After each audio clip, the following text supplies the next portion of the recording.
24 బిట్లో ఉంచండి.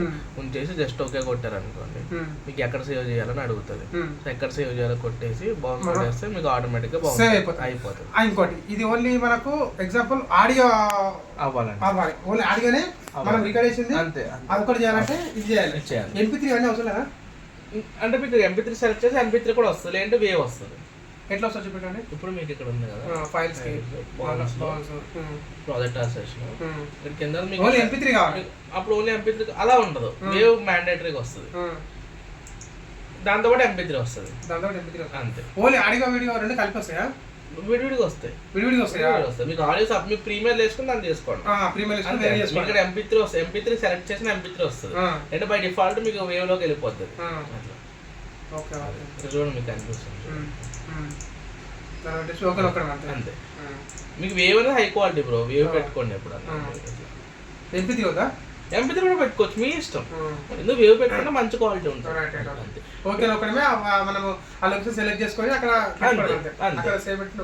ఇక్కడ 3 అని ఉంది కదా, ఇక్కడ రియల్ టైం పెట్టుకుంటే మొత్తం వింటా ఎక్స్పోర్ట్ అవుతుంది.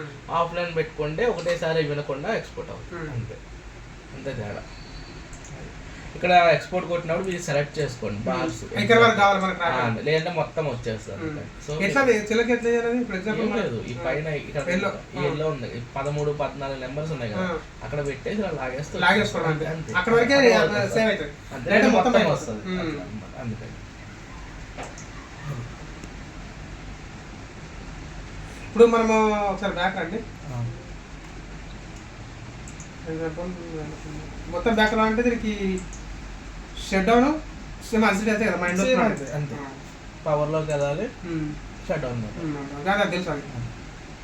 దీనికి ఏమైనా ఫైల్లోకి రావాలి, సేవ్ కొట్టుకోవాలి, తర్వాత మళ్ళీ ఫైల్లోకి రావాలి, క్లోజ్ ప్రాజెక్ట్. మనం ప్రాజెక్ట్ సేవ్ చేయాలంటే ఎట్లా? ఫర్ ఎగ్జాంపుల్ మనము లంచ్ టైం అయింది, సేవ్ చేయాలంటే కంట్రోల్ సేవ్ అయిపోతుంది. అది ఎక్కడ సేవ్ అని తెలియాలంటే అప్పుడు ఏం చేయాలంటే మీరు ఫర్ ఎగ్జాంపుల్ మీకు ఈ ప్రాజెక్ట్ ఉంది, నేను క్రియేట్ చేసిన ఎక్కడ సేవ్ అయింది తెలియదు. అప్పుడు ఏం చేయాలంటే ప్రాజెక్ట్ ఇలా ఉంచేసి ఫైల్లోకి వెళ్ళి సేవ్ యాజ్ అని ఉంటుంది చూడండి. సేవ్ యాజ్ అనే దాన్ని క్లిక్ చేయాలి. క్లిక్ చేస్తే ఇక్కడ మళ్ళీ మీకు కొత్తగా వస్తుంది. మీకు ఏ ఫోల్డర్ లో కన్నా ఫోల్డర్ లో పెట్టుకోండి. ఇప్పుడు ఎగ్జాంపుల్ యూజర్స్ ఉంది, ఇలా కాకుండా మీరు డైరెక్ట్ హార్డ్ డిస్క్ లోకి వెళ్ళండి. హేమంత్ హార్డ్ డిస్క్ లోకి వెళ్ళి ఇక్కడ మీరు ఒక ఫోల్డర్ పెట్టుకోండి, రాజు అని పెట్టుకోండి. ఫర్ ఎగ్జాంపుల్ రాజు అని పెట్టుకోండి. సో దీంట్లో ఇక్కడికి వెళ్ళిపోయి రాజు ప్రాజెక్ట్ అని రీనేమ్ చేయండి. నాకు పెడతాను ఏమందని పెట్టాను. సో పెట్టేసి జస్ట్ ఓకే కొట్టడం అంతే, సేవ్ అయిపోయింది. ఇప్పుడు దీన్ని జస్ట్ ఒకసారి సేవ్ కొట్టి జస్ట్ క్లోజ్ కొట్టేయాలి. ఇప్పుడు మీకు చూపిస్తాను. ఇప్పుడు ఆ ప్రాజెక్ట్ ఎక్కడ ఉంటుంది, ఇప్పుడు ఈ ప్రాజెక్ట్ ఎక్కడ ఉంటుంది, ఏమంతా